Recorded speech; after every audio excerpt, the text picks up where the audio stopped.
नारायणा अखिलगुरु भगवन् नमस्ते। सर्वत्र गोविन्दनाम सङ्कीर्तनं गोविन्दा गोविन्दा। ஸ்ரீமன்னாராயணீயம் நான்காவது தசகம் அஷ்டாங்க யோகம். பகவானே குருவாயூரப்பனே, தங்களை வழிபடுவதற்கு தக்கபடி எனது உடலுக்கும் உள்ளத்திற்கும் நலத்தை அருள வேண்டுகின்றேன். அவ்வாறு ஆரோக்கியம் கிடைக்குமானால் அஷ்டாங்க யோகத்தை செய்து விரைவிலேயே பகவான் குருவாயூரப்பனுடைய அருளை பெறுவேன், இது நிச்சயம். குருவாயூரப்பனையே நம்பி பக்தி செய்யும் நாங்கள் எல்லாம் பிரம்மச்சரியம், அகிம்சை முதலிய யமங்களாலும் ஸ்நானம் முதலிய நியமங்களாலும் தூய்மையடைந்து பத்மாசனம் முதலியவற்றையோ சுகாசனத்தையோ உறுதியாகச் செய்கின்றோம். யமம், நியமம், ஆச்சனம் ஆகியவற்றை கூறுகிறார். ஓம் எனும் எழுத்தாகிய பிரணவத்தை இடைவிடாது எப்பொழுதும் நினைத்து கொண்டு மூச்சுக்காற்றை அடக்கி பிராணாயாமம் செய்து பரிசுத்தர்களாகி புலன்களை அவற்றிற்குரிய பொருட்களிலின்று திருப்பி பகவானுடைய வழிபாட்டிலே ஈடுபாடு கொண்டவர்களாக ஆவோம். இங்கு பிராணாயாமம், பிரத்யாகாரம் என இரண்டையும் நம்முடைய அகில குருவான நாராயண பட்டத்திரி விளக்குகிறார். வேதங்களாலும் நன்கு விளக்க முடியாத பகவானுடைய திவ்ய திருமேனி மனத்திலே நன்கு விளங்காத போது பெரிதும் முயற்சி செய்து எங்கள் அறிவை அத்திருமேனியில் நிலைநிறுத்துவோம்.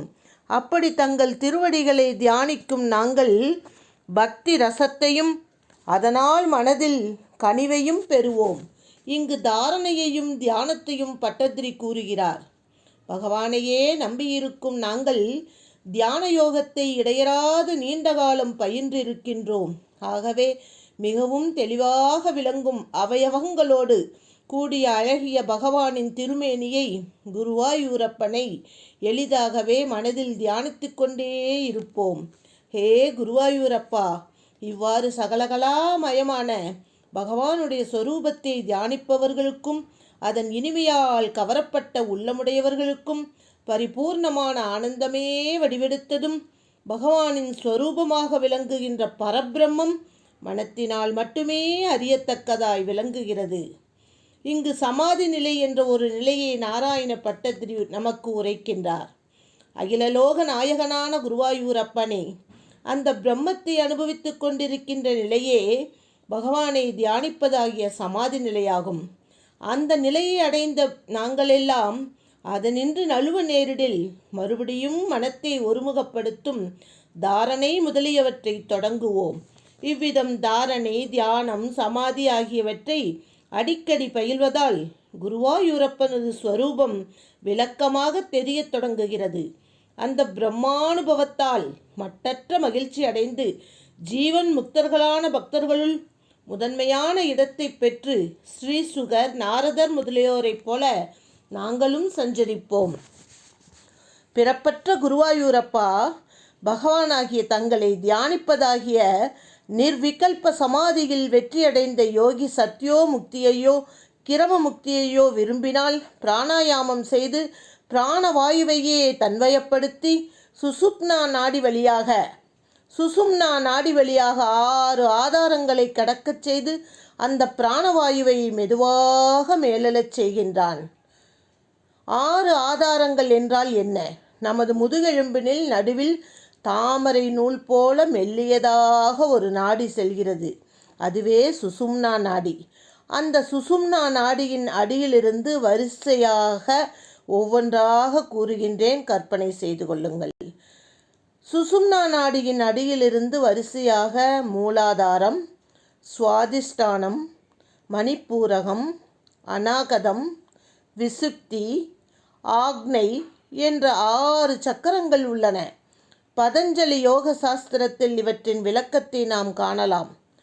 பிராணனை புருவ மத்தியில் கொண்டு நிறுத்திய பிறகு இதர காமங்களை விட்டு சத்யோமுக்தியை விரும்புபவன் 6 ஆதாரங்களை கடந்தபின் லிங்க சரீரத்தையும் விட்டு பரமாத்மாவான பகவானிடம் மட்டுமே லயித்து விடுகிறான், சாயுஜ்ய முக்தியை அடைகிறான்.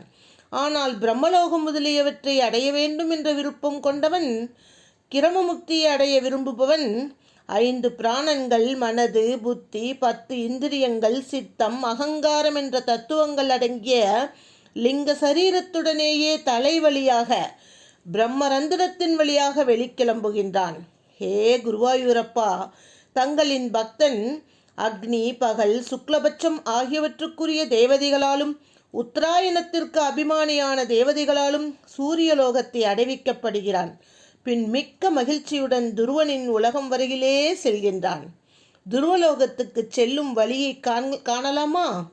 தன் விருப்பப்படி உடலை விட்டு சூரிய கிரணங்கள் வழியாக வெளியேறும் ஜீவனை அக்னி தேவதை தன் லோகத்தின் வழியே அழைத்து சென்று பகலுக்கு அபிமானியான தேவதையிடம் ஒப்படைத்து விடுகிறது. அந்த பகல் அபிமானி தேவதை அந்த ஜீவனை சுக்லபட்ச அபிமான தேவதையிடமும், சுக்லபட்ச தேவதை உத்தராயண அபிமானி தேவதையிடமும், பின் சம்வத்சராபிமானி தேவதையிடமும், அந்த தேவதை தேவலோக மார்க்கமாக அழைத்து சென்று வாயு தேவதையிடமும் ஒப்படைக்கிறது. அத்தேவதை வாயுலோக மார்க்கமாக ஆதித்ய தேவதையிடமும், அத்தேவதையோ சந்திர தேவதையிடமும், அத்தேவதை தன் லோக மார்க்கமாக வித்யுல்லோகத்தையும் அடைவிக்கிறது. பின் அந்த ஜீவன் துருவலோகம் வரை செல்கின்றான்.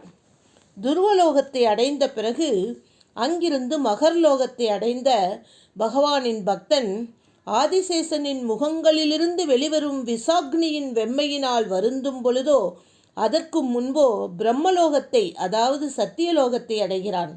ஹே குருவாயூரப்பா, சத்தியலோகத்தை அடைந்த பகவானின் பக்தன் பிரம்மலோகத்திலாவது அல்லது தங்கள் விஷ்ணுலோகத்திலாவது வாழ்ந்து கொண்டு மகா பிரளயத்திலே மோட்சத்தை அடைகிறான், அல்லது தன் விருப்பப்படி பிரளயத்திற்கு முன்பே தனது யோக பலத்தால் பிரம்மாண்டத்தை பிளந்து கொண்டு முக்தனாகிறான்.